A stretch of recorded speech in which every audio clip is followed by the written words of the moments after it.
করব, নামগুলো কীর্তন করব, নামের ভিতরে আমরা সবাই ডুবে থাকবো। নাম বিনে গতি নাই, গতি নাই, গতি নাই। সত্য যুগে বিষ্ণু দানে ত্রেতায় যজ্ঞ, তারপরে পূজা অর্চনা করিতে নাম সংকীর্তন। যুগের পরিবর্তনের সাথে সাথে হয় ধর্মের পরিবর্তন।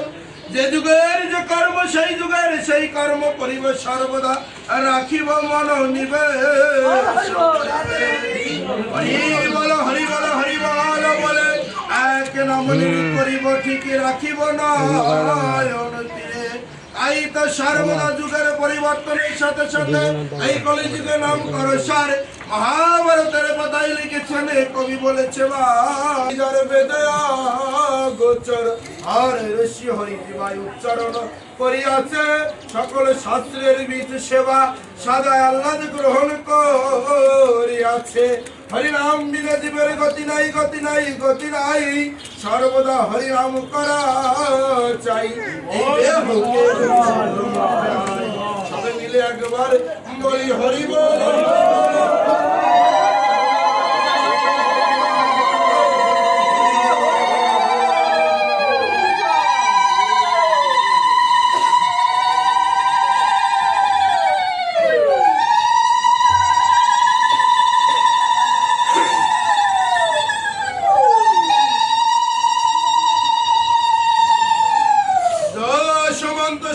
বৈষ্ণব ভজন একদিন শুনায়ক আচার্য ঘটন।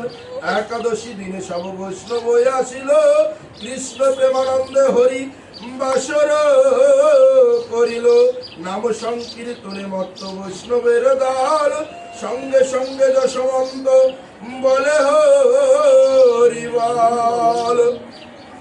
যশবন্ত যিনি হরিচাঁদের পিতা হন, তিনি সবাই তাহা জানি। যশবন্ত বৈরাগীর গৃহে সর্বদাই বৈষ্ণব সেবার করে আয়োজন। একাদশী দিন যেদিন রায় সেদিন বৈষ্ণবদের হয় আগমন।